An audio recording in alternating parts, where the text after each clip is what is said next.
Recently, I had a friend that said his Case International 7140 Magnum tractor's outer skin was made from sheet metal. He also said that he was not going to buy the Prestige Series replica of his real piece of equipment because it wasn't made like his real one of all metal. Really? Did I just hear that right? Let's repeat it to make sure. He said he was not going to buy the Prestige Series replica of his real piece of equipment because it wasn't made of all die-cast metal. Ertl, maker of the Prestige Series of replica tractors, tries to meet the collector's demands for authenticity and make the replicas of real tractors, such as their Prestige Series replica of the Case IH 7140 Magnum tractor, as close to the real machine as possible. This includes using comparable materials as on the real machine where possible. My friend wanted authenticity, but didn't understand that the plastic hood used on the model was authentic to the hood on his real tractor.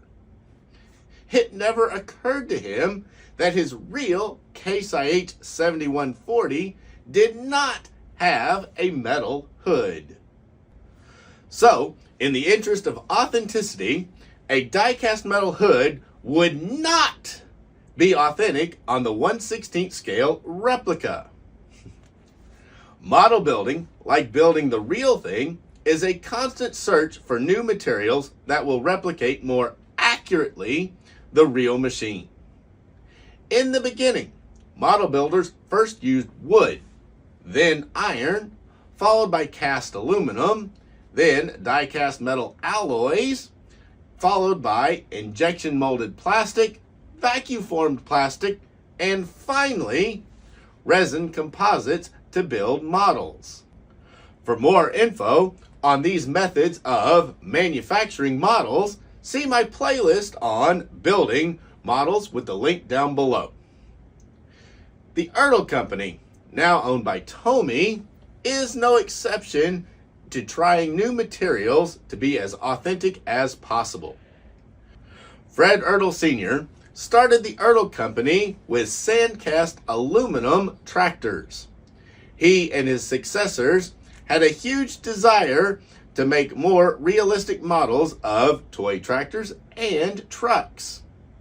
To fulfill his desire, he embraced many of the methods and materials mentioned previously, along with new technologies to make detailed molds and models.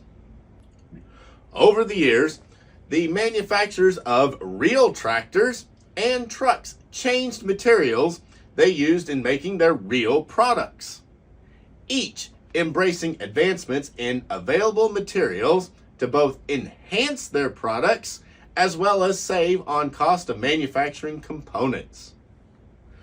Ertl changed right along with them. By change, I mean Ertl started to use injection molded plastic to simulate the fiberglass skins of their replicas. In doing so, Ertl was doing their best to be more accurate in their models. Today's modern tractors and combines have an outer skin that resembles sheet metal, but really is some sort of colored fiberglass or plastic. Fiberglass and other types of plastics have been creeping into covering all makes of combines, tractors, and semi-trucks over the past 30 to 40 years or more. Plastics have also been used for fuel tanks, screens, and other internal components as well. While the outer skin of the combines and tractors may look like sheet metal, in reality, they are various kinds of fiberglass and plastic attached to a metal frame. Let's look at the residue of a JD combine and 8000 series JD tractor. The skins of both the tractor and the combine were made of some kind of plastic or fiberglass. This is obvious based on what is left after these two machines have burned in the field. Only the metal parts are left, showing how little metal is actually used in tractor construction today. Now, let's look at the Ertl replica of the 8000 series tractor. Looks a lot like JD green and yellow sheet metal that covers the real tractor, but it's plastic. So, Ertl used some kind of injected plastic to make the replicas as authentic as possible of the newest JD farm equipment. How do you check to see if your combine or tractor skin is some kind of fiberglass or sheet metal? Simple. Touch it. If it is almost always warm, no matter what the temp is, it is not metal. And this, my friends, is the New Holland TS125A tractor. It has front wheel assist, front fenders, and it is in 1/16 scale, made with die-cast metal by Ertl. However, it has a lot of plastic parts which emulate the fiberglass parts on the real machine.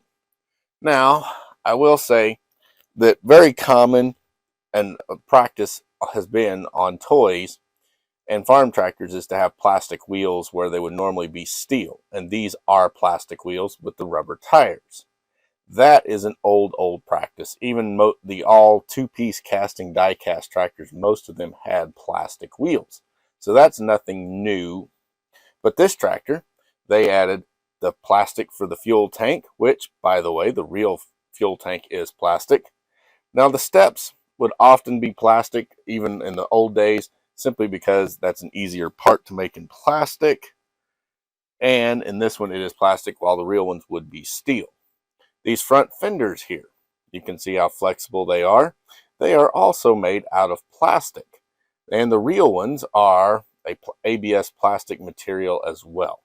They probably don't flex that much on the real ones, but they do on this one. Same with this back fender. This piece here would be a black rubber piece that sticks out over the tires, and then the fiberglass fenders, which are plastic. Then they painted this black and blue for the New Holland colors. Turning them up on top. This roof piece here is also plastic, just like the real one, which is fiberglass. And interior. Interior-wise, old practice has been to use plastic anyway for interiors, so that's not really that big a deal. We're kind of used to it.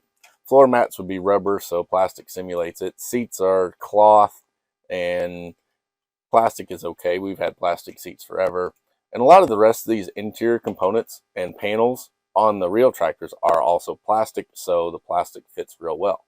It does have a die-cast steering wheel right there, and you can see the levers and all the rest of the detail. Not super great because this was a toy made for kids, not really a prestige or precision series level where all the levers would be correct. Now, the hood. Fiberglass. On the real one, this one, it is plastic. All the blue here in black is plastic. Engine, however, engine and frame under that hood is die-cast metal. Turn them around to the front. Here, they put little decals for the lights that are up there. They painted the lights on the front, and then they painted the grill black. So your suitcase weights on the front are just one big block, and it is cast in die-cast. Your front axle is cast in die-cast, and your tie rod is also cast in metal. So it has the metal steering, the metal everything else, and you can see it steers. And also, if you'll notice up there, the steering wheel turns with the steering so that you could steer it from there. Front axle oscillates just like the real one would. And this is kind of before suspensions really started getting into tractors, so this tractor didn't really have one. Over on this side, again, we have plastic steps. Battery box here is plastic. It's probably metal on the real one, or maybe a fiberglass these days. And the exhaust stack here is plastic. Now, that would really be metal on the real ones, but we're so used to having plastic exhaust stacks on pretty much all of the toys that that's a normal feature. Where this tractor really starts to fall apart on normal is the plastic hood, plastic top. These have also often been plastic, but the plastic hood and these plastic fenders, not really the way we used to, but that's the way the real ones are, so this tractor is more authentic than if they had made those in die-cast. On the back side here, you got your hitch, and then all of this is a little plastic part that's added on. Rear axles, though, are die-cast, and then you can see this piece, the tub for the interior. You can see the back of it, and it is plastic just like that. They have your brake light and your flashing light, plus work lights up there, and those are decals on this tractor.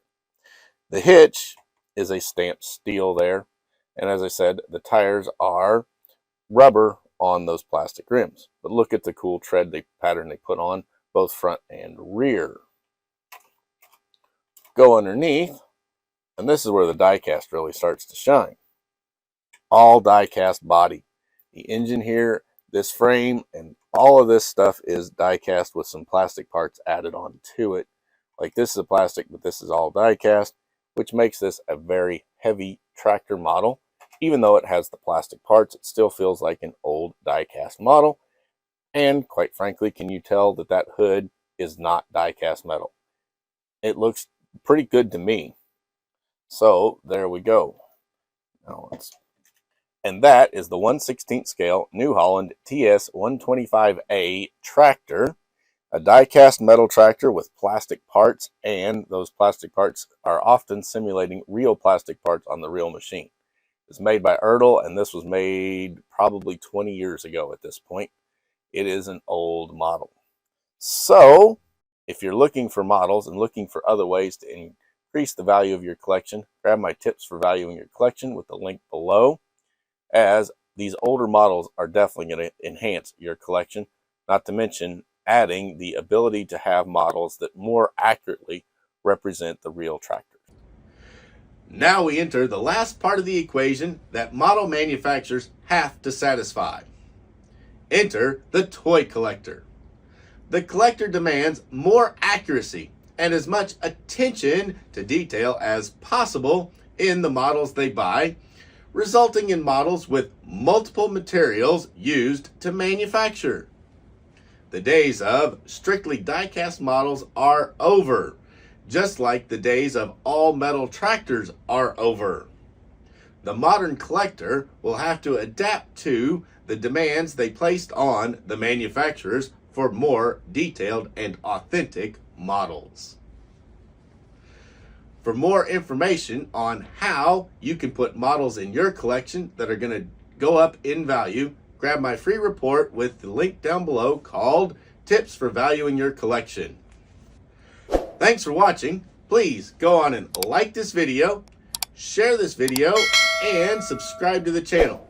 I'm Logan, the 64th Gear Jammer Skeele, and I'll be back with another episode of Toy Talk and more die-cast and resin product reviews.